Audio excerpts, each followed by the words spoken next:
Hey, this is Jaden. I just wanted to make a video here. It's not going to be a quick video. So it's about mold toxicity and how it affects your body. I feel like I need to do this because I've been trying to help people on Reddit and stuff with mold. And I went through this last year, still going through it. And it was the hardest thing I've ever went through in my life. And a lot of prayer and a lot of faith to get through it. But after I started getting better, I was praying a lot about why I went through this, because I think when things like that happen, significant, that there's a reason for it spiritually, and I wanted to know what God was trying to show me through this process. And the message I got was that I was allowed to go through this journey so that I would understand it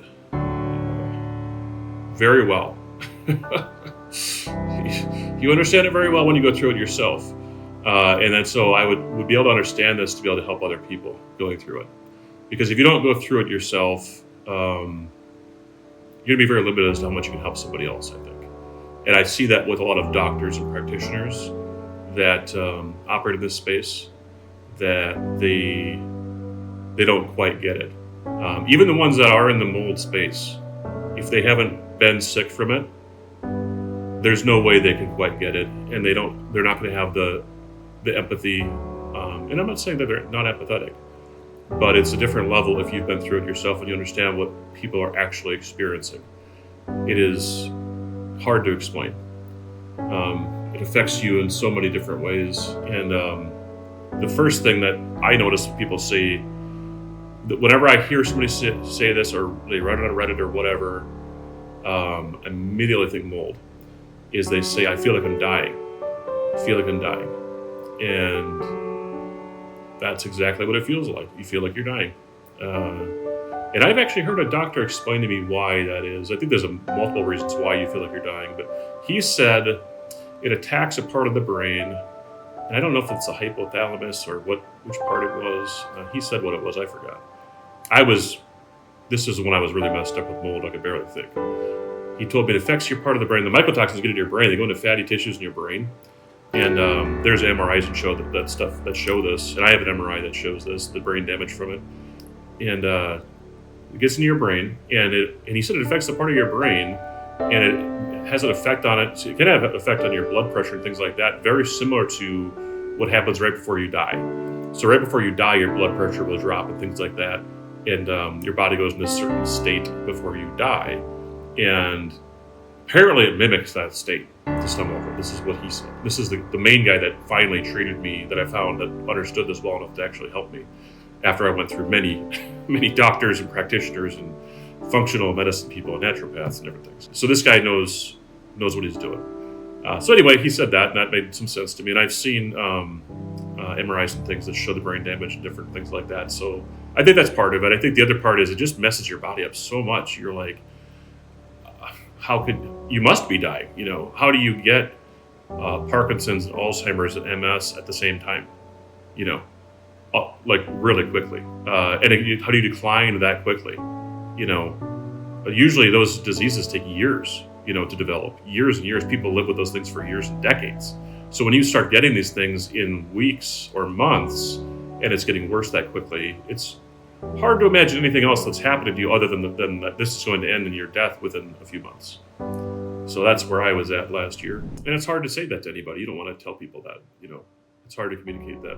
I mean, I was definitely in a place where I don't want to worry other people, So I didn't talk about that too much, but I see people say that. It was one of the first things people say, I feel like I'm dying. As soon as I see people saying that, I'm like, I want to jump in and try to help them. So I'm doing this video to try to reach more people, because I can only reach one person at a time on a forum or through text message or whatever. And I do that, but I'd like to try to reach more people. So I don't want to make this too long, but I just responded to this post on Reddit and had a huge response back and forth with this person. And I thought this would be a good start to share. It might help some other people. So this person said, could this all be from mold? This is the subject. Could this all be from mold? Been living in the same house for 14 plus years. This is like really typical type of a post I see. I feel like I'm literally dying 24/7. Yep.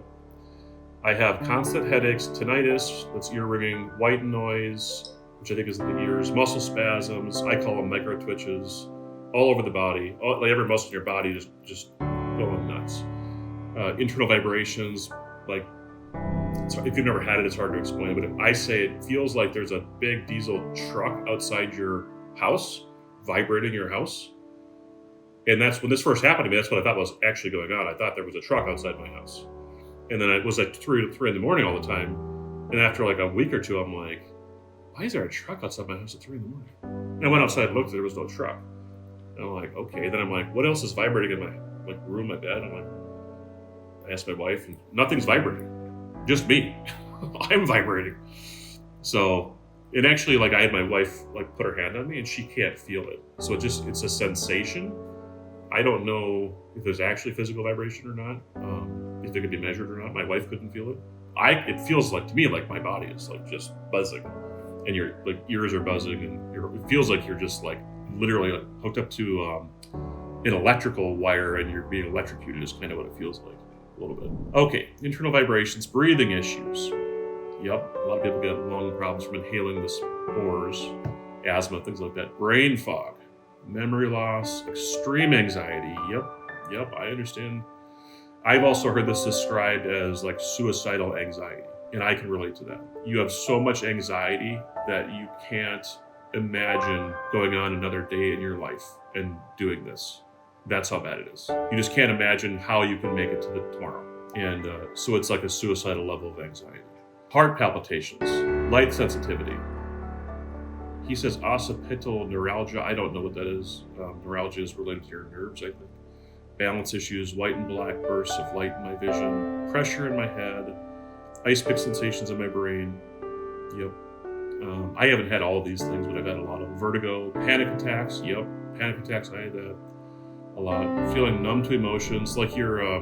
It's called derealization, I think is what people call it. It's like you're walking through water, or like walking through, like the whole world's like an aquarium or something.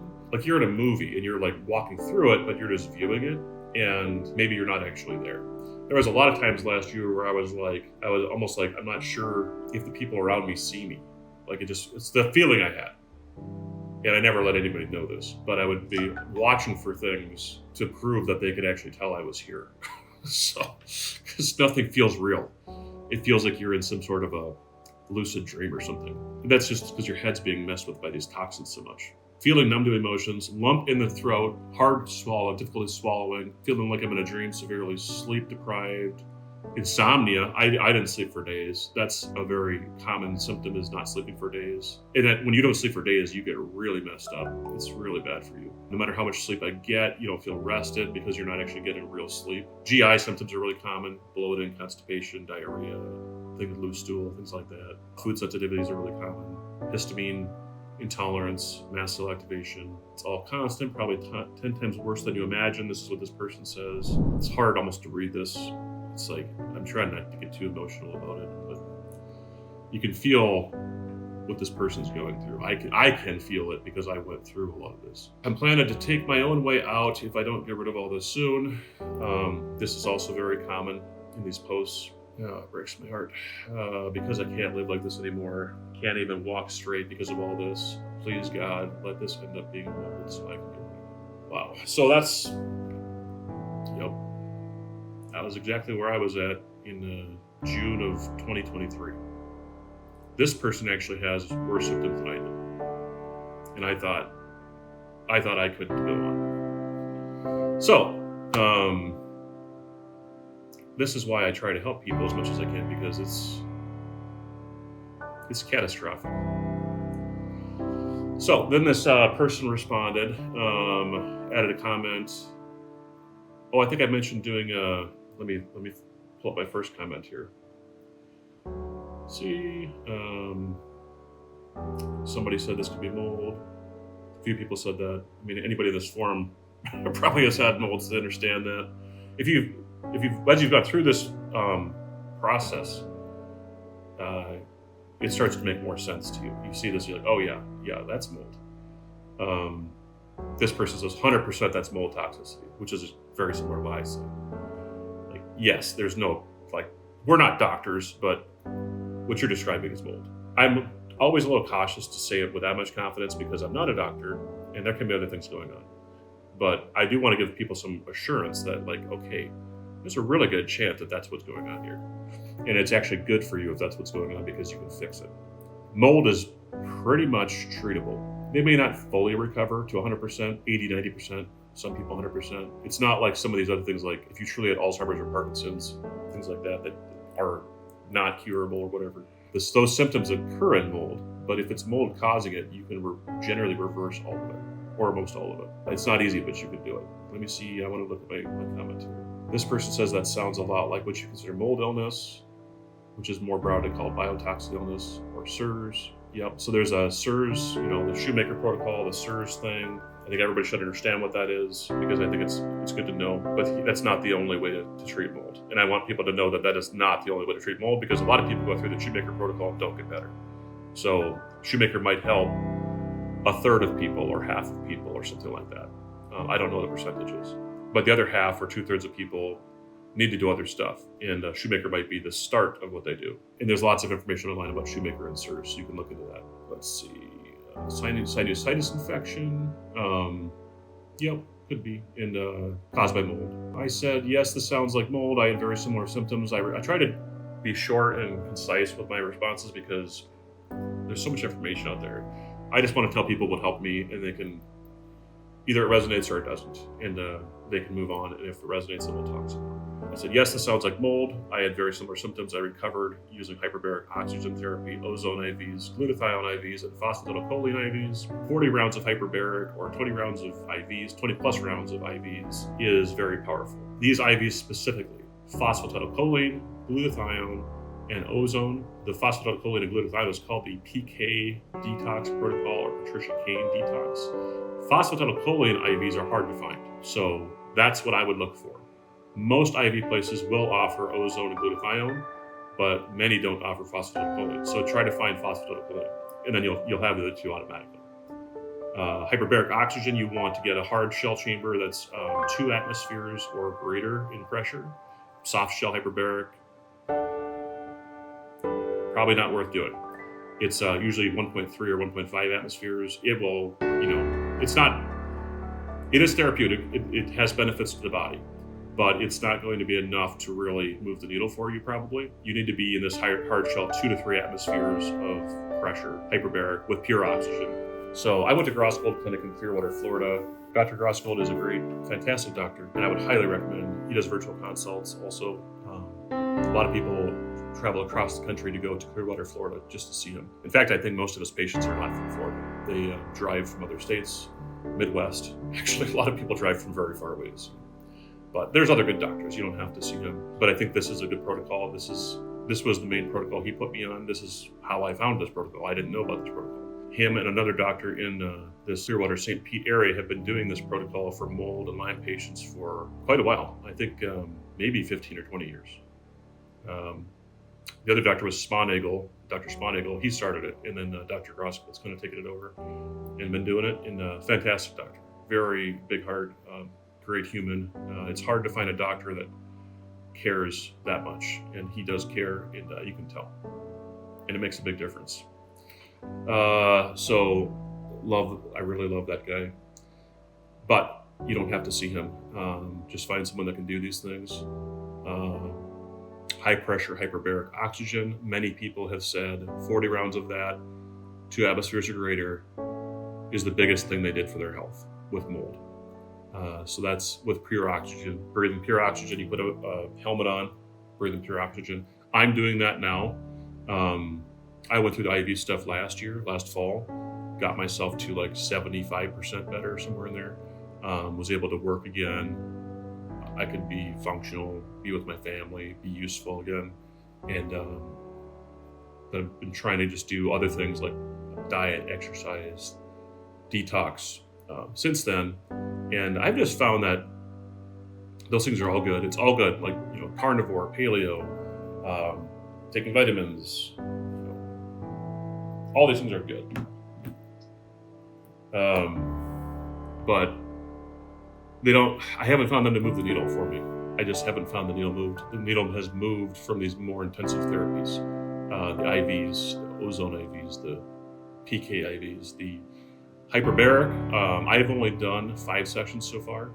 I've definitely felt it. Most people say they really feel a difference after about 20 and after 40. So people always ask about the price on this stuff. So I only know the pricing. I'm in the Sarasota, Florida area. I think prices are different all over the country. Hyperbaric here is about $200 a session if you buy 40 sessions, $190 a session, I think. And then IVs were at Roscoe Clinic. Actually, they have pretty good pricing, I thought. And I want to say, between $70 per IV up to maybe $150 or $200 for like the ozone IVs. And then if you do high dose ozone, once you work up to that, it'll be more. I found a place in St. Petersburg, Florida that does high dose for $300. It's a 5 times dose of ozone. So that's a really good price on that. Most places charge more for that. This stuff's not cheap. And I spent 20 grand probably last year on this stuff. But I found that all the other stuff I did, the binders, the medicines, the supplements, the diet, the exercise, did not move the needle really at all. Maybe over a couple year period. I think over like a 2 to 3 or 4 year period, it probably would have. Like long term, I think it would have.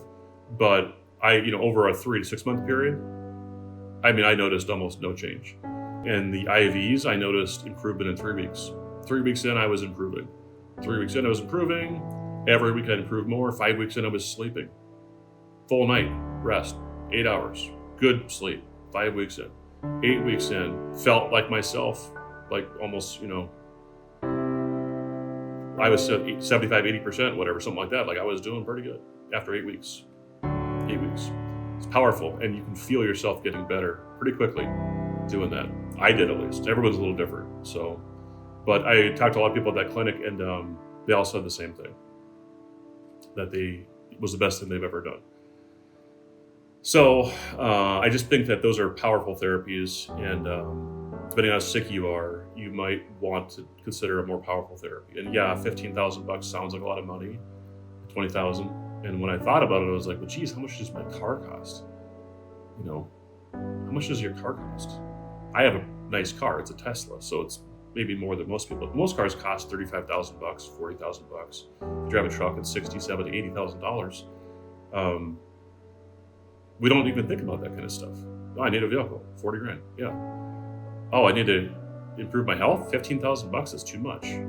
It's just a mindset thing. And I had to get over that too. Like it seemed like too much to me until I did it. And I was like, wow, that was a good deal. I got my life back for $15,000. That's a pretty good deal. And I wasted thousands and thousands of dollars in supplements and doctor visits and lab tests that did nothing. So, and I lost 9 months of work. I was basically disabled. Couldn't really work.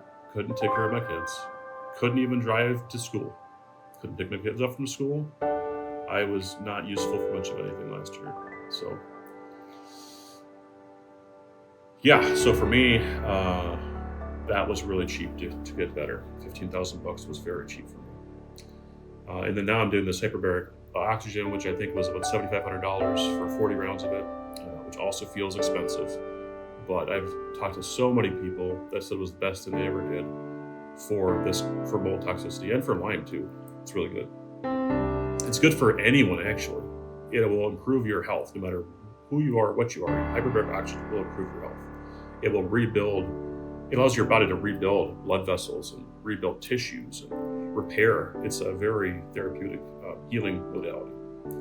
So, hard shell, 2 atmospheres or higher.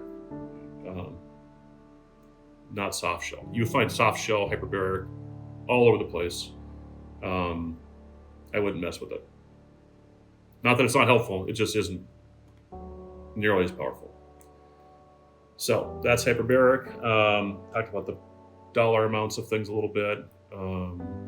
Roscoe Clinic, I like that the way he does things is he tries to minimize how much money you're spending talking to him. Try to minimize how much money you're spending on lab results, and try to maximize therapy. So he wants your money to be going into IVs, and he does a ozone sauna, which is really good, called HOCAT. I did that, very good. He does soft shell hyperbaric as well, because you can have that in a clinic like that. Again, not that it hurts. It just, if that's all you've got access to, do it. But hard shell is going to be where you want to go if you can get it. You're going to have to go to a special place for hard shell. It's not going to be in a normal clinic. Most of these hard shell chambers they're like submarines, and they are in hyperbaric centers that all they do is hyperbaric. They don't do anything else. They also might treat scuba divers for the bends, and they treat people that are about to lose a foot for diabetes and different things like that health insurance will cover. Health insurance will not cover mold, unfortunately. See, what else did I say here? You need to be out of exposure. You need to make sure the place you're living in is clean. If you were in a moldy environment, best possible situation is to move somewhere else and not bring any of your stuff with. If you have to bring clothing and things like that, make sure you wash them thoroughly multiple times in a mold detergent like EC3, borax, vinegar. There's some other ones out there too. Look into mold detergents. You'll find online some different things. You can do your own. Borax is very cheap. Vinegar is cheap.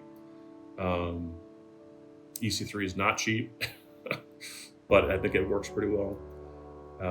You want to make sure your environment's clean and safe. You can do Envirobiomics has dust testing.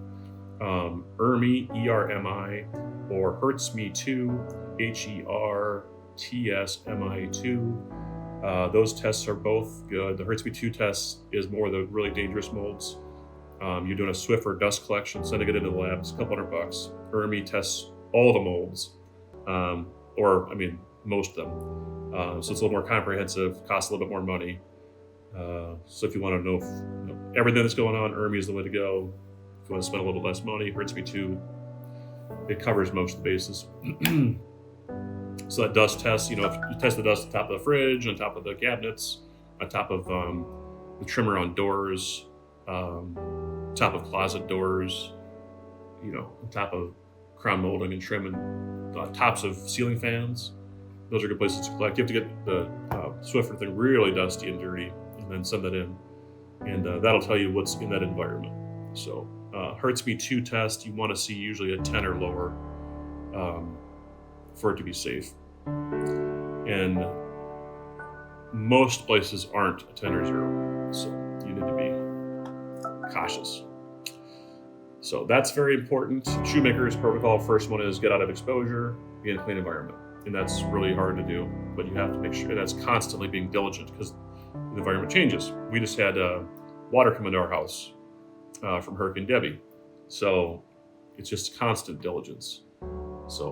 And I can feel that when that happens, so I know what's going on. So that mold inspectors are good. I'm not going to get into all that on this because that's a whole nother ballgame. If you're going to remediate and do mold inspection and remediation, that's very expensive and will make your health stuff look very cheap, honestly. So I might make a different video about that. Most people are better off moving if you can move. We didn't move, so I'm going to move on. I take Welcall. Welcall is a form of cholestyramine, or another version of cholestyramine. It's in tablet form. It's much easier to take than cholestyramine. It's much cheaper. I pay like $5 a month for it. It's like these 3 tablets or 2 tablets you take 3 times a day. Take them with food. Some people say take it before food. Some take it with food. Some take it after food. Take it with fatty food. The fat makes your bile come out, and then the Welcall grabs onto bile with toxic bile and pulls it out of your stool. I would recommend getting on Welcall right away. That's a prescription, so you need to find a doctor that can prescribe it for you. Probably needs to be a mold literate doctor to understand why they're giving you that. And there are doctors that can get that for you. Any MD in the mold space should be able to get that for you. Any MD that's not in the mold space probably will refuse because they don't know what they're doing. Let's see. Other one. Okay, so Shoemaker is Shoemaker, I think, is the first thing to start with, and then you can move on to other stuff. Step 1, get out of exposure. ERMI HERTSMI2. Step 2, start binding the biotoxins in your body. All these mold toxins and other toxins that are in your body, need to start coming out. So you take Welchol. If you can't tolerate Welchol because you're too toxic, and that can happen, a lot of people have that problem, or you get too constipated from it. There's milder binders like activated charcoal, chlorella, Saccharomyces boulardii, bentonite clay, zeolite clay, and then there's some combination ones that have all of it, like GI Detox Plus is good, and there's others. If you go on Amazon and search like binders, you'll find some others. I found a couple that I like. Codiage is good; they have a good one, but there's other options besides. I think Welchol is probably more powerful. So I try to do both. Welchol you can take with food. The other ones you have to take on an empty stomach, which makes it hard.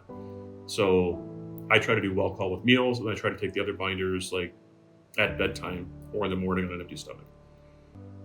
So that way you get kind of both sides of it. Because some people will say that Welchol doesn't bind all mycotoxins; it only binds some. I don't know. I believe, from what I've read, that Welchol binds the bile itself, which has the toxins in it. So if that's what it's doing, then it should pull out all the toxins. Some people say it's only binding some toxins, like overtoxin. I don't know. I think it's pretty good stuff. It's very cheap. It's powerful. It's very easy to take, and you can take it for the rest of your life probably. So I think it's good to take as well. So exposure, get out of exposure, get out of binders. That's step 2. Step 3, Marcons. Marcons is a staph infection in your nose. If you've been exposed to mold and you're sick, you almost guaranteed have Marcons in your nose, sinuses. It's a staph infection. It's multi-antibiotic resistant, coagulase negative staphylococci infection. It's colonization, actually. It's not an infection. It's colonization, which means it's in your sinuses, but it's behind a layer of biofilm, so your body doesn't see it. An infection means your body can see it, and your body can attack it with the immune system. So you'll get fever, and your white blood cells will go up, and all these things will happen as your body will start doing something about it. So if you actually had a sinus infection, your body would be able to do something about it. Your body cannot attack this because it's behind a layer of biofilm. So your body doesn't even really know it's there. But it drips poisons into your sinuses and into your brain directly, actually, which I have felt. You'll feel it actually when you start killing it. You'll actually feel it up here is where I feel, and you'll feel like you won't be able to think. You'll get brain fog. You'll be like, I get vision problems. You can feel how it affects you when you start killing it. So, Marcon. So there's a company called Microbiology DX. I think they're out of the Northeast. They have an inexpensive test where you swab your nose and you send it into their lab. You can order it directly. You don't need a doctor. This is super simple. And it's not like the COVID test where you're going up in your brain. It's like just kind of the end of your nose, the last inch or so. So it's not bad. You swab your nose, do both sides, do it for a minute or two, throw the package, send it back. Make sure you mark that you want the Marcon's test and you want the mold and yeast culture. So it's like another $100 for that. It takes another 30 days. Do it, because it's like $185 for all of it, or like $90 for just Marcon. Just do all of it. So you'll get the Marcon's result after a couple of weeks, and then the mold result will be like another month later. So it'll give you some confidence as to what's actually going on in your nose. So I did that. Just recently I did it again, and didn't show any mold. And of course it's just this part, so there might still be mold up here. So it's not conclusive, but didn't show mold or yeast, nothing cultured. But Marcon's it showed heavy Marcon's. This was like a month and a half ago. And then it also tells you the biofilm on it, how strong the biofilm is, and then also tells you what antibiotics are effective on what they found in your nose. So it'll give you a list of antibiotics and which ones it's resistant to and which ones it's not resistant to, which is helpful, maybe. I mean, I don't know. I actually am a proponent of, I did BEG spray, which is the main thing for Marcon's. It didn't work for me. And I don't think it's very good. The spray bottle doesn't work that well. It's expensive. It's hard to get. Prescription, all this stuff. It's not. I don't think it's the way to go. I am doing Xlear xylitol spray, the original one. ACS silver spray or Argentin 23 silver is good. And then I made an essential oil spray from Dr. Jill Krista's book. She has a video on YouTube about it. Make an essential oil spray. I use that. And then I also got Formula 1 NSB spray, which is an essential oil type of a spray that PD Labs makes. PD Labs is a pharmacy online. Anyway, so what I've read in the last few months is that this Formula 1 NSB is very effective.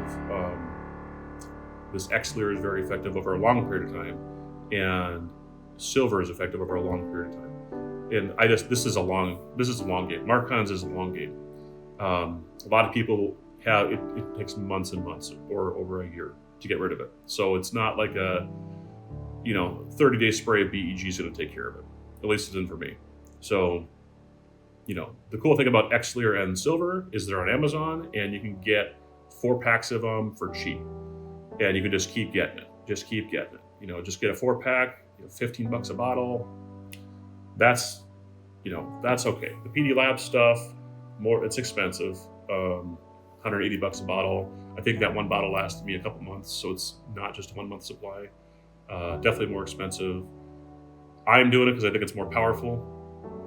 I don't know if you have to do it. I think you could do your own essential oil spray, and that might be just as good. So, I don't know. So those are the 4 sprays I'm using. I've also done nebulizers, atomizers, BEG spray, ketoconazole spray, amphotericin spray. I did all that stuff, and I don't know. I'm not saying it didn't help, but it didn't fix it. So I still have Marcons. Of course, ketoconazole and amphotericin aren't going to fix the Marcons. They may have fixed the mold. I don't have mold in my nostrils anymore, so maybe that fixed it. And I don't know if I ever did for sure because I never did the test on it originally. Okay, I'm rambling. So Marcons, feel free to watch this video at a higher speed. If it's taking too long, I'm sorry. There's just so much information here. The Marcons testing is important. That's step 3 of the Shoemaker protocol. Neil Nathan told me on the phone that Marcons wasn't that important and you may not have to treat it. So I thought that for a while. I don't think that anymore. I think that you do need to treat Marcons. Right now, that's my feeling. I can still feel it in my nose. Like I can feel that there's something in my nose. Like it's still congested and stuff. Like that's not normal. That's from Marcons. So yeah, you should treat it. If I have to treat it with Xlear spray the rest of my life, I will do that. I just don't think you should leave it in your nose. If you can do anything about it, you should try to do something about it. It also messes up with your MSH levels in your body, actually through your sinuses. And your MSH controls a ton of systems in your body and is responsible for why a lot of your body is out of whack and not working right. And getting rid of Marcons seems to be an important step to improving MSH. And I think there's other benefits. Also it's just dripping poison into your brain directly, and that's not good. So try to get rid of that. Marcons can also live in your teeth, and then up in your jaw. I've had wisdom teeth removed, and I'm pretty sure there's Marcons right here because I can feel it, but it hurts. It's since I started killing Marcons, it's hurting more here. And this actually is right below your sinuses here. And so the inflammation in your jaw will inflame your sinuses. And that shows up on a CAT scan. So I did a CAT scan at a biological dentist. He showed me all that. He said that I've got a cavitation here on both sides. That probably has Marcons and other stuff in it. So biological dentists can do an operation to get rid of the junk in there and fill it in. I have not done that yet. It's about $5,000. I probably will do that at some point. I don't think it's urgent for me right now to do that, but I think at some point I should do it because it's a reservoir for toxins. Okay, cavitation of the jaw, Marcons there. If you're having a tough time killing Marcons in your sinuses, it could be because it's there. Could be other places too, like your teeth and other things. There's xylitol toothpaste and stuff that work well for it. So Marcons is a whole other thing you can get good on the rabbit hole on. But I think if you just have that something simple like a couple nasal sprays you do a couple times a day that you do for a very long time comfortably, that's what I'm doing right now. Okay, that's step 3. After step 3 of the Shoemaker protocol, it gets into a lot of other things that are kind of treating symptoms, and I'm not going to get into all that, but some of it's avoiding gluten, some of it's avoiding starches and sugars, and so you can just do that on your own. You know, I think that's separate. You should do it anyway. You should be eating paleo at a minimum, like low carb paleo is a good diet. If do some research if you don't know what that means. But essentially, you're eating meat and vegetables, and some low sugar fruits like berries, maybe, and maybe some like lime and lemon. Some people that's not even enough for. Some people have to go carnivore, which means you're eating meat and animal products like butter, and sometimes you can eat dairy. Some people can eat cheese and yogurts and milk and cream. I can eat cream and cream type stuff. I can eat most dairy. I can't eat cheese. I think it's the mold. I can't eat cheese. I'm sensitive to cheese for sure. And I think everything else I can eat. I eat yogurts. I make my own yogurt. So I eat dairy. I try to eat paleo, organic paleo if possible, low carb. I have tried carnivore for a few weeks here and there. I think carnivore is the best way to go. It's just really limiting. So it takes some willpower. I think you've got to either have really great willpower or be really sick to do it, honestly. So I'm apparently not sick enough to do it.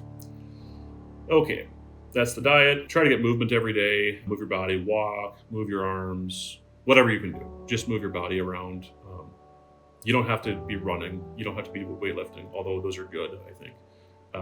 But just move your body. Get some steps in as much as possible. Get some sunlight, get some fresh air, meditate. A lot of people recommend limbic retraining. I did some of that. I don't know how big of a deal it was for me, but for some people, limbic retraining is really good. You can look into that. I did the Gupta program, which might have helped a little bit. It's meditation kind of stuff. I have left out a lot of things that I did that didn't really work. A lot of them like supplements, like liver supports, vitamins. I have hundreds of supplements. I don't think they made any difference. I mean, pretty much no difference. The couple that make a difference, I think, liposomal glutathione, I think is important. I think liposomal vitamin C and even regular vitamin C is important and can be helpful. And I'm talking high doses of that stuff. High doses of vitamin C, like thousands of milligrams or just grams. Like try to do a lot of vitamin C. That's good stuff. What else? A multivitamin I think is good because most people with mold are really depleted of nutrients. So multivitamin, multimineral, electrolytes are good. Electrolytes are potassium, magnesium, sodium. So look at some of that. I use fasting electrolytes, which is higher in sodium. I have low sodium, so that's why I do that. So electrolytes are good. Magnesium is good. Magnesium at bedtime. Magnesium is good for GI system, for constipation. If you have any constipation, magnesium is the best way to address it. So magnesium citrate. I like the pills the best. The powder is gross, I think. So I did the pills. Magnesium citrate's good. Magnesium glycinate seems to work too. I'm using citrate currently at bedtime. Helps you with sleep too. Okay, so multivitamin, magnesium, glutathione, fish oil, tablespoon of fish oil every day. There's a certain ratio of DHA and EPA you're supposed to shoot for, but I found this stuff on Amazon, like Carlson and Nordic Naturals, has the right ratio. So I do a tablespoon. Their serving size says teaspoon. I do a tablespoon, which is 3 teaspoons every day. And then I do a teaspoon of phosphatidylcholine from Body Bio. Body Bio PC is what it's called, and that stuff's expensive. It's a liquid. If you can't do the IVs, I would do that. and it's way cheaper than the IVs. So a bottle, like a big bottle, that's like $150, lasts a couple months.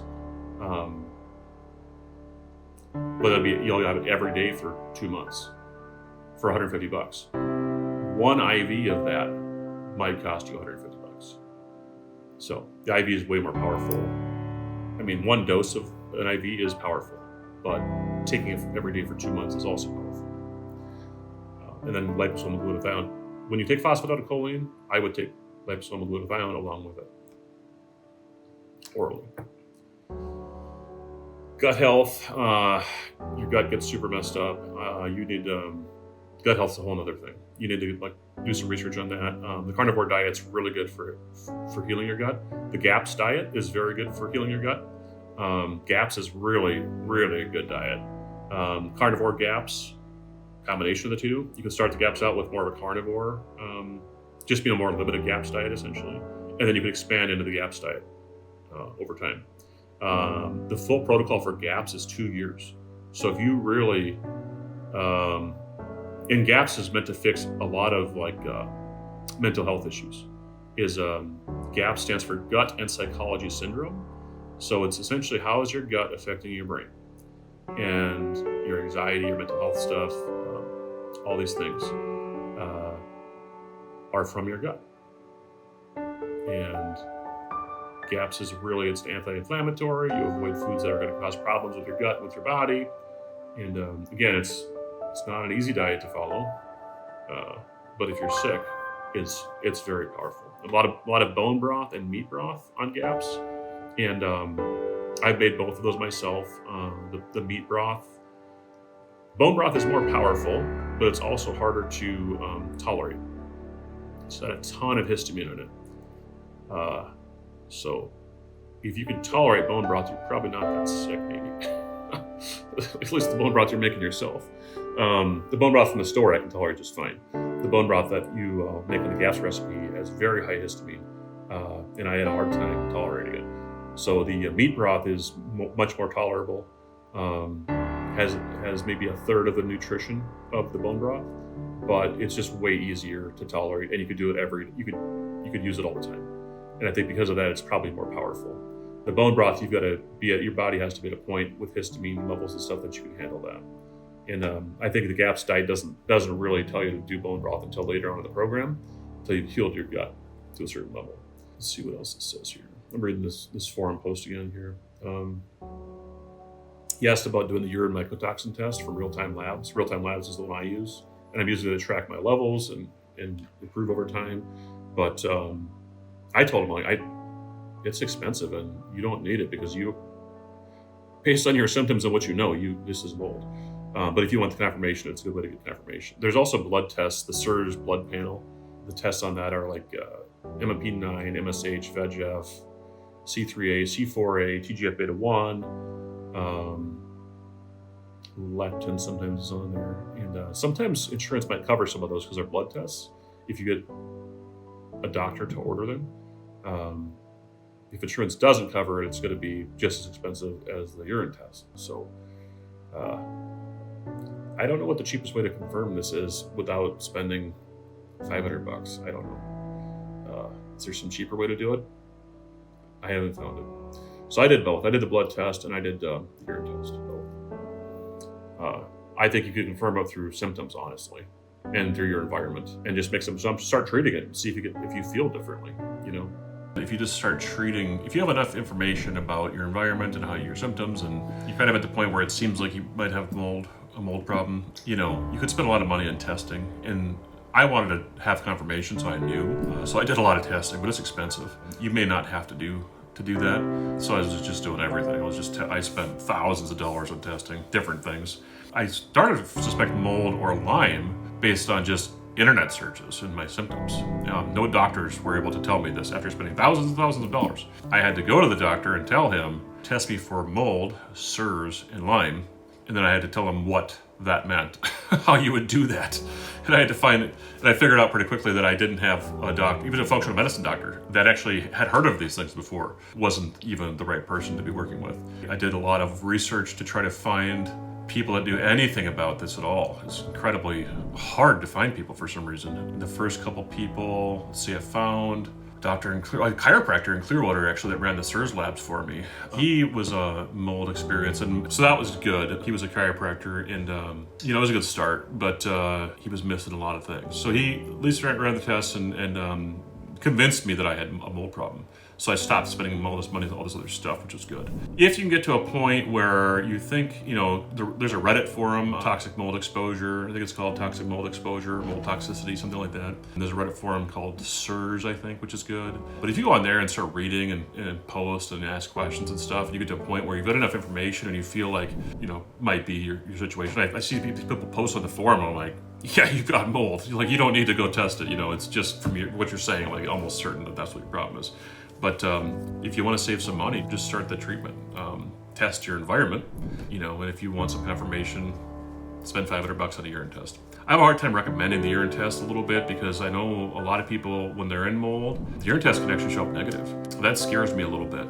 Telling somebody to go do that test to confirm you have mold and then having them get a test back that says they don't have mold when they actually do. It could come back negative because you have so much mold that your body is not detoxing. That's what concerns me. My first urine test was not very high. It was above the threshold, but just not crazy amounts above the threshold, like 30% or 50%. And the first doctor I had run it looked at it, he said, wow, this isn't, you're above the threshold, but he's like, this isn't that bad. And I've seen people that are way worse than this, And of course, he wasn't that experienced with it. He didn't understand, okay, there's special ways to do this test called provoking to try to ensure that the results show up. There's different opinions on provoking. Basics of provoking are, taking liposomal glutathione and for 4 or 5 days or even a day, and then also doing infrared sauna or a hot bath the night before, and then doing first morning urine collection. And if you do that, if you do liposomal glutathione for 4 days before each day, and then you do a very hot bath, Epsom salt bath maybe, or just a hot bath the night before, and do first morning urine, much higher chances you're going to pick something up on that urine test. But I know the labs, I don't know if the labs love that because it kind of skews the results a little bit. Everybody has their own recommendations on that. But I think that, if you're going to do it, I think you should do that. As you're treating it, the doctor I'm working with now, I never did provoking originally. I started doing provoking and my numbers went way up, like 20-fold. So I was 20-fold above a couple limits and 10 to 15-fold up above a couple others. I actually had one test that wasn't even provoked after I started treatment, that I was 20-fold above without provoking. And then I started provoking later. I just did my last test and provoked, and I was about 5 times above the limit, which was still, a little shocking. Just, I got more work to do. But it's been a year, and I'm still 5 times above the limit. So I've still got some stuff to work on there. Use your judgment on the urine test, because you could spend a lot of money on that. It may not be necessary. Use your judgment on the urine test, because you could spend a lot of money on that. It may not be necessary. The blood testing might be covered by insurance. Some of it might be. So if you look into the SIRS blood testing, like the MSH, VEGF, MMP9, if you're concerned about money, that can be a very expensive stuff too if it's not covered by insurance. So ask those questions. Ask if there is any test that you could do. Ask your doctor if there's any test that you could do that could be covered by insurance to prove that you have mold toxicity. I'm trying to think of if I have experienced anything that I know for sure is covered. I'm not sure that I have. Every insurance is different too. The other tests I did, a couple of other tests, was I did an MRI of my brain with NeuroQuant. NeuroQuant quantifies the size of your brain, different areas of your brain, and then compares them to reference baselines to see if your brain is atrophied or if it's swollen or whatever. And that's interesting. And again, I wanted to know exactly what was going on. This is not cheap. Probably, I don't know if that was $500 or $300, something like that. And insurance does not cover that either, I don't believe. So I did that. You get that NeuroQuant result, and you can feed that into a tool online on survivingmold.com and feed the numbers in there, and it will tell you if you match up with their reference baseline for mold or Lyme or neither. So that can be another way to confirm or not confirm that you're dealing with mold or Lyme or both. So I did that and put it on the website, and it came up with, for me, it showed up as mold and not Lyme. And then I did an IGeneX test for Lyme, which is the test. That's the test you want to do for Lyme, is IGeneX. Also expensive. If you've got these symptoms, they can be caused by Lyme or mold or both. And the Lyme and mold thing is like it's very much crossover. They affect each other. They both affect the immune system, and that's why it's kind of like they're really tied in together. What I've heard and I believe, and I think is the best way to look at it, is attack mold first. Unless you know you have Lyme, then maybe you do something different. But I think you go after mold first regardless. Start getting mold out of your system. Start getting that out as quick as you can. Your body will become more capable of dealing with Lyme and stronger. And in a lot of cases, it might actually take care of the Lyme on its own. And I've heard numerous doctors say that. Not always. If you have Lyme, it's not guaranteed. But even if you have Lyme and you're going to treat Lyme later on, you want the mold as far out of the picture as possible before you get into treating Lyme. But know that you should keep Lyme somewhere in the back of your brain. Because if you get through all this mold stuff and you're still having problems, that could be part of it. You might have some Lyme activation. And it's very hard to pick up. The IGeneX test is the best one, I think, from what I've heard. And even that, I think you need to be working with a Lyme practitioner that's very experienced and knows how to interpret that test. And that test, along with symptoms and along with your history and everything, like everything else, they can kind of guide you. I'm not going to get into Lyme any more than that, but that's a whole nother rabbit hole you can go down. But right now, just get through the mold thing first. Okay, so some things. We talked about supplements a little bit. A couple more supplements that I thought of. Vitamin D is incredibly important. Vitamin D, and I've had so many doctors say this, and I've seen it. It just seems like it's all over the place. Vitamin D, get your levels up to about 100. That's about what I know about it. And that seemed really high to me originally, but I've had so many people tell me, so many doctors have said 100. Get to 100. If you're dealing with this mold stuff, get to 100. And the vitamin D will help prevent autoimmune issues. Helps your immune system. It just helps so many things. So vitamin D, you may have to take really high doses of it, like 20,000 IUs a day or 50,000 IUs a day. I mean, I took some for a long time. It can take months to build it up. I think it took me 5 months to get my level up to 95 to 100. So vitamin D, you should consider taking vitamin A, K, along with vitamin D. There's a combined called vitamin ADK. That's pretty common. You could do that. Talk to your doctor about the A and K. Seems to be important. I've had that recommended a few times. D, way more important. A and K also somewhat important. And then vitamin E is good too, I think, for heart health and some different things. Dave Asprey recommends these three. He calls them vitamin DAKE, D-A-K-E. And Dave Asprey is he's like an influencer. He went through mold himself, and that's why I kind of he's also a smart guy. I put some stock into what he says. He went through mold pretty badly, I think in his early 30s. Really bad. So, and he seems to be in pretty good shape now. Another one is NAC, N-acetylcysteine. That's a precursor for glutathione. And so your body can make glutathione. If you give it NAC, it should boost your glutathione levels. NAC itself also can be a binder, apparently, and a biofilm disruptor, possibly. So NAC is a good thing to take, and I've had many doctors recommend that. Almost everybody recommends that. That's one. Take it like a multivitamin. Just take it you can take it forever. I actually have a multivitamin with NAC in it. So it's pure formulations, I think it is. NAC multivitamin 950 or something like that. So I just get it with multivitamin. So I had a doctor tell me to take that for the rest of your life, which I probably will. Another one good for your liver is astaxanthin. Astaxanthin. ASTAXANTHIN. This one you don't come across as often, but I've found very good benefits from this for your liver. Anti-inflammatory. Good for your liver, anti-inflammatory, really powerful. I would recommend that. I've taken so many supplements that just don't do anything. That one seems to work pretty well. It's not required. It's not a required thing, but I would. If you want to help your liver, that's a good one. Milk thistle is a good one. I took that for quite a while for my liver.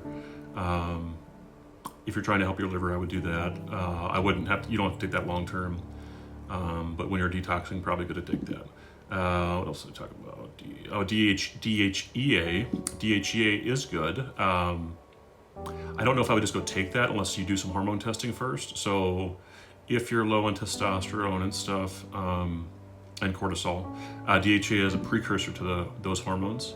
And so DHEA can be pretty helpful. And I've had numerous doctors, after I've run some labs, put me on DHEA. So yeah, I would check with some doctors on that one. Check with your doctor on DHEA. Don't just go take it, because it's not just a vitamin. That one's actually a precursor to hormones. So don't just go take that one. Taxanthan, multimineral liquid. I think that's all the supplements I would recommend. I guess it sounds like more. I've tried hundreds of supplements, and this is the stuff that I think is actually like helpful. Gut health, you can take probiotics. Take really high doses though, if you can. 100 billion plus CFUs. I'd say minimum 100 billion. I was doing 400 billion, so you might have to take multiple doses of a high dose one. Yeah, you want to take a few 100 billion or even a trillion if you can, which sounds ridiculous, but your gut gets super messed up, and that can help. That can help with histamine intolerance. Do some research. If you have histamine intolerance, you'll do some research on what kind of probiotics to take and all this stuff. William Dickinson actually is a really good resource. William Dickinson on YouTube. If you have gut issues, histamine intolerance, mast cell activation, William Dickinson has some good videos on that kind of stuff. He talks about a lot of good stuff in there. So that's good. I actually make my own yogurt with, I think it's like tens of trillions of CFUs in it, maybe hundreds of trillions. It's a very high amount.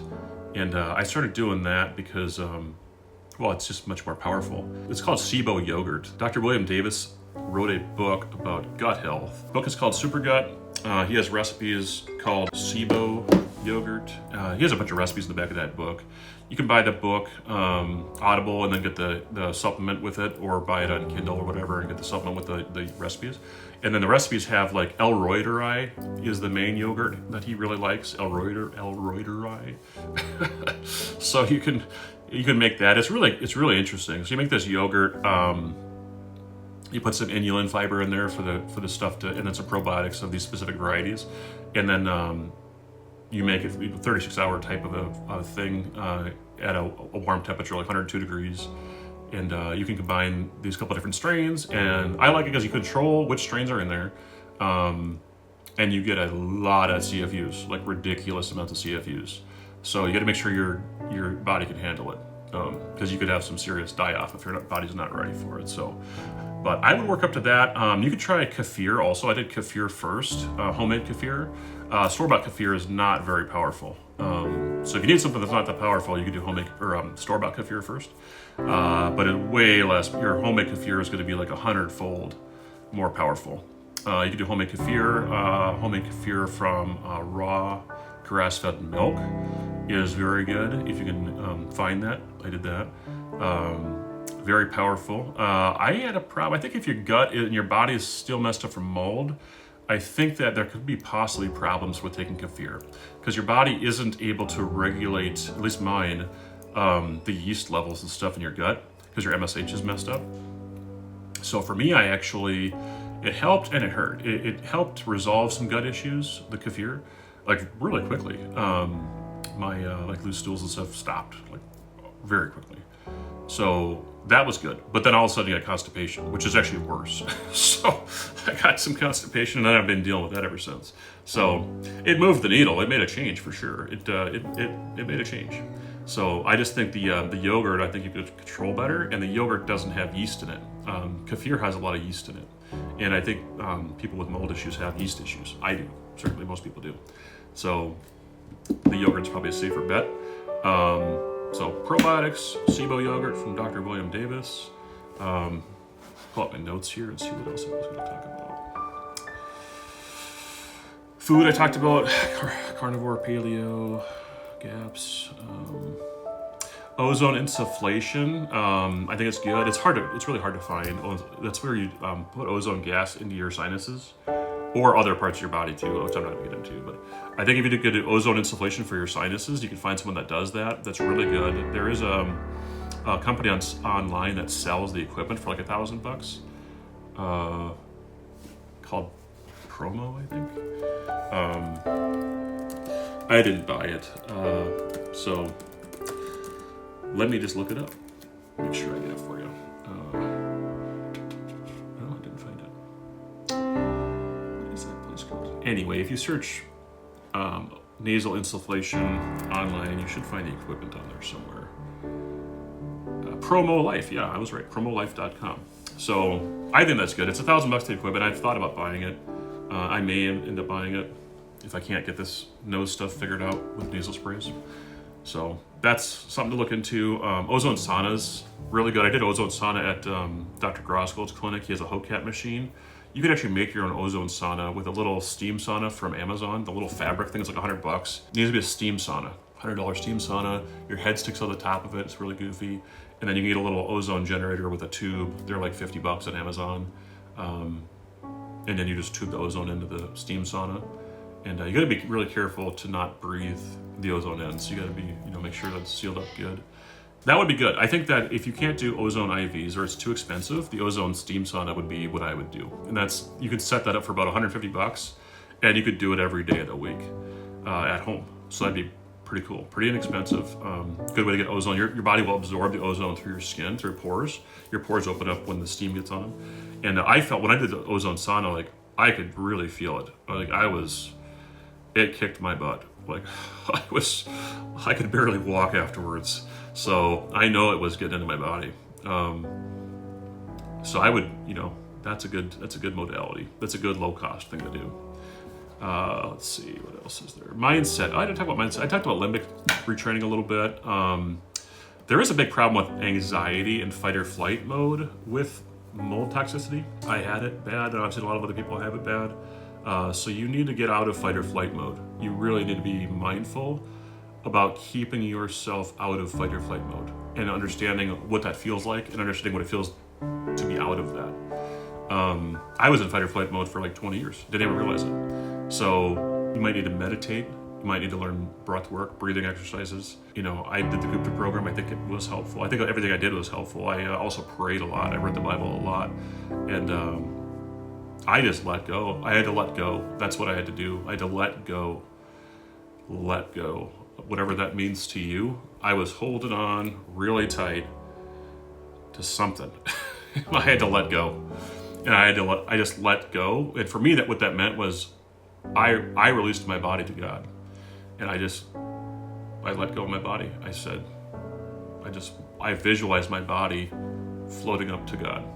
And I said, you got it, it's yours. I can't do this anymore. There's nothing else I can do. There's nothing, I was holding on so tight, I did everything I could. I was just fighting and pushing and driving, and I'm a driver. And it wasn't helping. It wasn't getting me anywhere. And I got to the point where I'm done. I'm just done, And I was like, I prayed to God. I'm like, I always try to fix it myself first before I go to God, which I probably shouldn't, but that's in my nature. So I went to God and prayed on my knees a lot next to my bed, 3 a.m, 2 a.m, 4 a.m, lifted my body up to God, to Jesus, many times. I gave it to him. I let go of everything in my life. I let go of all of it. I was holding on so tight to everything, my kids, my wife, my house, business, God gave me all those things, and I just let go. I had to let go of it. I just had to let go. I was just, I don't know. I got to the point where I was like, I thought I was going to heaven, and I just was okay with it, and I just let go. And I was like, if that's what the plan is, and I let God know. I'm like, I prefer not to go to heaven right now, although it sounds like a really cool place to be. And I would love to be in heaven. I mean, I would love to be in heaven, but I have a lot of responsibilities here, and my preference would be to stay here and finish raising my kids, and be here for my wife, and those kinds of things. So I prayed to God. I'm like, just so you know my preference in my heart, like I think I should stay here, but at the end of the day, it's not my call. So whatever your will is what I'm going to do, and I'm ready to do whatever. Take it take it. Here's my body. You know, I lift my body up. Do whatever you need to do with it. If that means you're going to take it up and I'm done, then that okay. But I did that, and I ended up just getting so sick. In August of last year, I had 3 days where I didn't sleep for 3 days, and I had very bad anxiety, and I don't know what you would call it. A health crisis, I guess, is what you'd call it. So I ended up in the urgent care first, and basically because I couldn't sleep, and when you don't sleep, all this stuff just gets worse. Your anxiety gets worse, all this stuff gets worse. So I ended up in the urgent care, then I ended up, once that happened, then I was like, and I ended up in the ER actually too. And the ER is what helped me. The urgent care didn't help me. The ER gave me a pill that got me to sleep. That's what I needed. I needed to go to sleep. So they gave me a pill that would make me sleep. So after I did that, I realized, this supplement thing and trying to take milk thistle and binders, and I had been doing that for 3 months, and here I was in the ER. So it may have been helping, and maybe that's why I had a health crisis, is because it was helping. And I feel like part of it is I was mobilizing all these toxins, so things were getting worse. So I think it was working, but I crashed and I couldn't do it anymore. So I had been talking to this clinic that did the IV therapy, and I saw how expensive it was. Just like, oh, I can't do the IV therapy, it's too expensive. Can't do it. I gotta do the supplements and stuff. And I was doing Welcall. So I was doing Welcall supplements, like just taking a bunch of stuff, fish oil, SPM active, all this stuff. And so that broke, and then I was like, okay, I'm going to do IVs on Monday. I'm going to check myself into that clinic, and I'm going to do IVs and whatever else he tells me to do until I can function again, and that's what I did. So that's my story. But I try to get the word out there about this stuff, because I didn't really hear much about IVs from anybody on Reddit or anywhere else. And then I went and did it, and it was like, why does no one know this? This is ridiculous that nobody knows this. Even the mold doctors don't talk about it. Most of them don't talk about it. I think a lot of them know it, and they don't talk about it for various reasons that I won't go into. So yeah, I did the different 3 IVs. I did hyperbaric, soft chamber hyperbaric, and I would do hard chamber if I had access to it. I found that later. I did ozone sauna. I did some neurofeedback. He had a neurofeedback machine. I did that. And I started on anxiety medicine, amitriptyline. Amitriptyline is what got me to sleep. Amitriptyline got me to sleep, and then it also helped my anxiety, I think, tremendously. And then detoxing helped my anxiety. After 2-3 months of that detoxing and IVs and stuff, my anxiety was a lot better. And then I later switched from amitriptyline over to Lexapro, because it's got less side effects. It's a little bit less, I don't know if it's less potent, it just less side effects and stuff. And I'll probably ramp off of that this year sometime. Okay, so I think anxiety medicine is really helpful. I really pushed against taking anxiety medicine for a long time. But once I took it, I was like, whoa, wow. I think it actually helps you heal too, because it gets you out of this fight or flight mode. So I would highly recommend considering some of these anxiety medicines. Okay, mindset, talked about fight or flight mode, limbic retraining, Gupta program. Primal trust is another one that's supposed to be really good. Trusting in God, letting go, meditation, trauma therapy I think is good. I didn't get into that. I'm doing some of that now, actually, just starting some of that. So I don't know, where that's going to go. Gut health, probiotics, the diets you can do, air purifiers, Air Oasis is good. I bought a bunch of air purifiers. Here's the ones that are good. You don't need to waste your money on the ones that aren't good. Air Oasis makes a good one. A lot of mobile doctors recommend that one, and it's not. It moves a ton of air, got a lot of technology in it, good technology, and it's not crazy expensive for what it does. It's a pretty decent value. Air Doctor is good also. It's ultra HEPA, so it filters finer particulates than most. Air Doctor is good, and a lot of doctors recommend that. Austin Air is pretty good. If you want something that is going to absorb mycotoxins, which are gas, you need something with a lot of charcoal in it. Austin Air actually has like charcoal and some other materials, potassium permanganate or something like that. You can look at their website and see. So if you're worried about like gaseous stuff like VOCs and mycotoxins, most purifiers will not touch that stuff. It just passes right through most purifiers. So Austin Air, has like 10 or 20 pounds of this charcoal or permanganate in it. It'll actually absorb that stuff. So I did get one of those. I don't know how, again, I don't know. We actually did a test for mycotoxins on our furnace filter and didn't pick any up. So, I was reacting to the mold or the water damage, like the bacteria or whatever in the wall that we had. We had a water pipe leak in our master bathroom. And I don't know if any mycotoxins were released. We haven't found it on testing here. It may not have been mycotoxins that affected me. I have a lot of mycotoxins in my body from previous exposures that I've been carrying for probably 20 years from previous houses. I have the gene for, not detoxing the mold out of your body. So if you have that gene, your body will just collect the mycotoxins, and you may actually be living in a clean house and be sick from it. And you also have stuff from 10 or 20 years ago, so whatever house you lived in, you probably still have some of that stuff. I do, and I've gotten rid of most of my things, and I still have some things from those houses. So you might be bringing it with you, or it might be in your body, or both. Other thing I hadn't talked about is antifungals, mold colonization.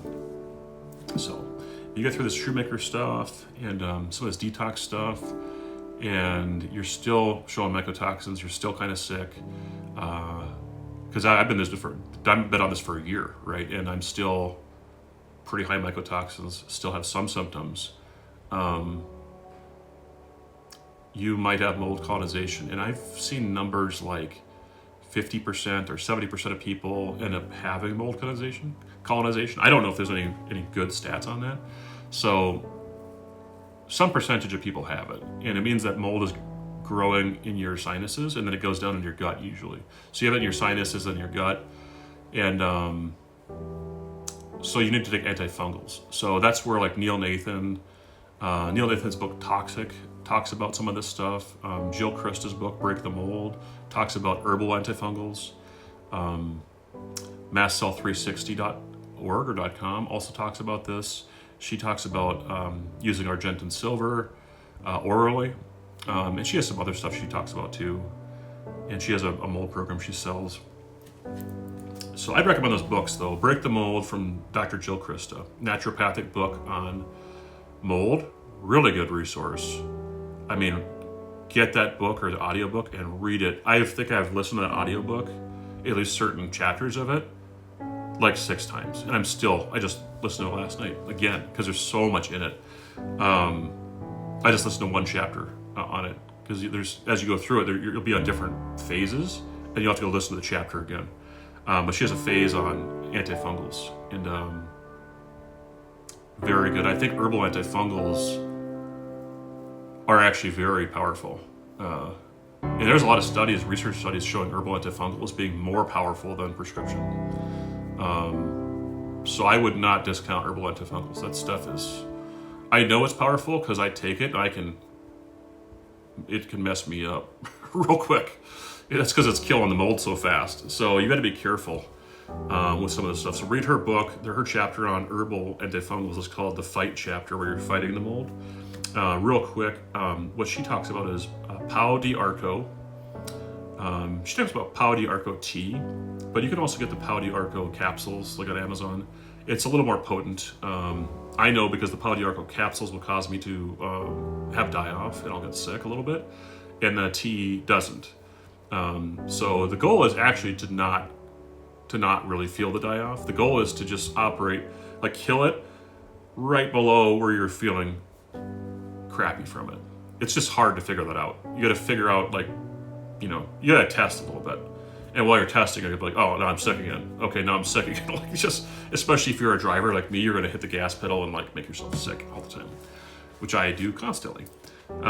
So I'm just trying to figure out, the tea actually probably is better because it doesn't make me sick. And that's what she says in the book too, that you can drink the tea 5 times a day, every day of the week, every day of the year, and just keep on doing it. And so that's a really good baseline, is a Pau d'Arco tea. And then there's another tea, I think it was Holy Basil Tulsi tea. That's what it was, Holy Basil Tulsi tea. I think it was a little bit stronger maybe.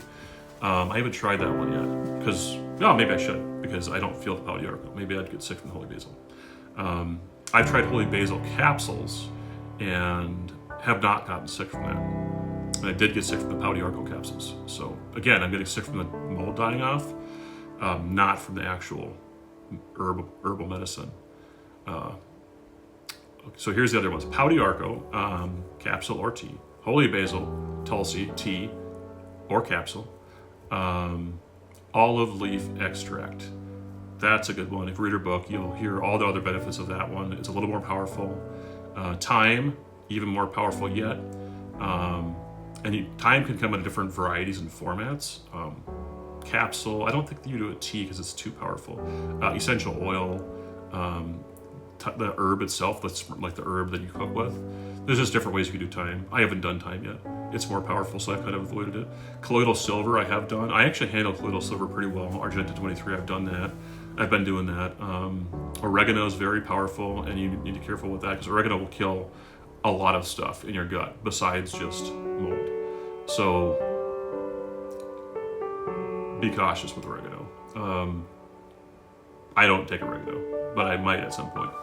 So Dr. Krista calls oregano the bomb because it blows up your gut. So but it helps. It can help, I guess. So just be careful. Then the prescription strength stuff that I think is actually maybe stronger in some cases, but also you've got antifungal resistance to some of these prescriptions already. So some of these things may not work as well as they used to, just like antibiotics, same kind of thing. But the main one that you'll hear about a lot for mold, aspergillus, is called Sporanox. The generic is itraconazole.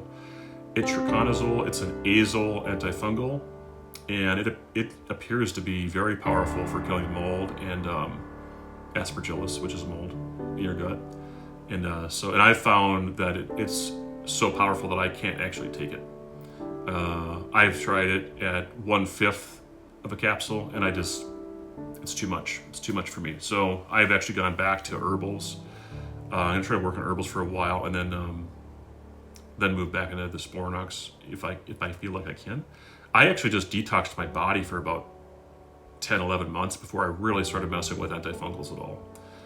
Because every time I tried an antifungal, I would just get messed up. So be careful. Take binders with these too. You want to take binders right after them. A lot of people say like an hour or two after. So they say, you don't want to bind the antifungal.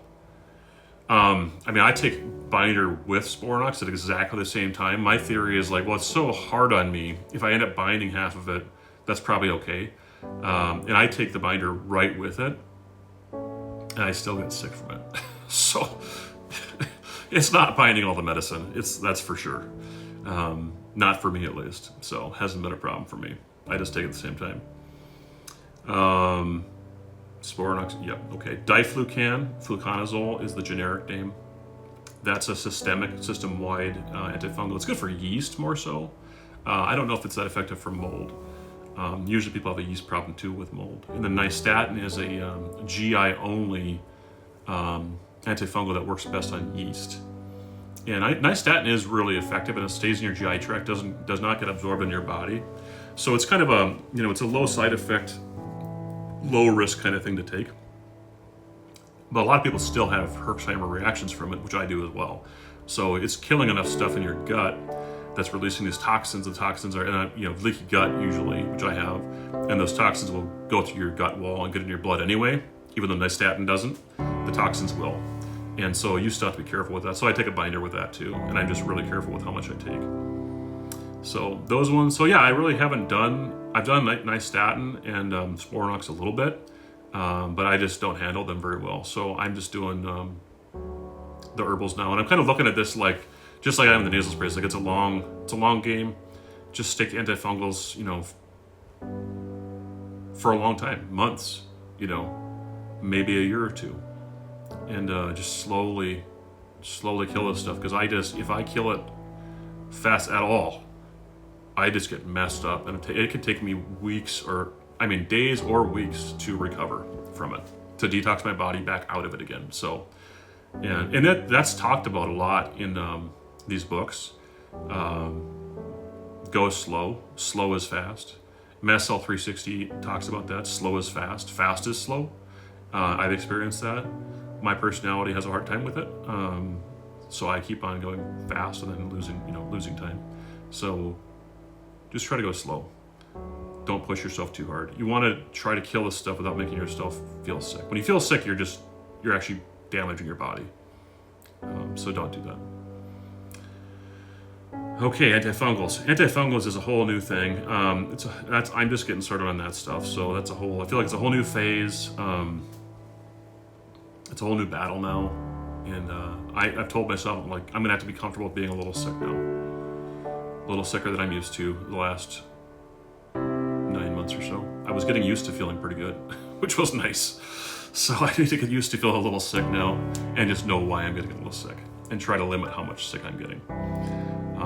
But I've been so cautious about it that anytime I feel a little sick at all, I just stop, and I gotta keep doing it. So that's where that's at. What else on the good stuff? I think that's it. And then like I said, there's antifungals for your nose too. I'm not as worried about that right now because I didn't test positive for mold in my nose. And I've got the essential oil spray that I'm using, which is what Jill Krista recommends for mold in your nose. So I feel like right now I'm kind of covering the bases on that. And we'll see, in 6 or 12 months where I'm sitting. If I have to do more, I may have to do, antifungal prescription sprays again for longer periods of time. Some people do surgery. There's a surgeon in Atlanta, Georgia that I saw, ENT, that treats this. And it's pretty invasive. That's why I haven't done it. It's not a simple thing. Insurance does cover it, I think. It sounds like insurance covers it, which is shocking. Like that anything is covered by insurance blows my mind. So, hey, insurance covers it, so you might want to look into it. He actually goes into your sinuses and punches into your upper sinuses, and then sprays it with voriconazole and kills all the fungus in your sinuses, and then leaves it open so that when you do nasal sprays in the future, it'll go up into those upper sinuses. And then he cleans out all this stuff, and it sounds pretty effective.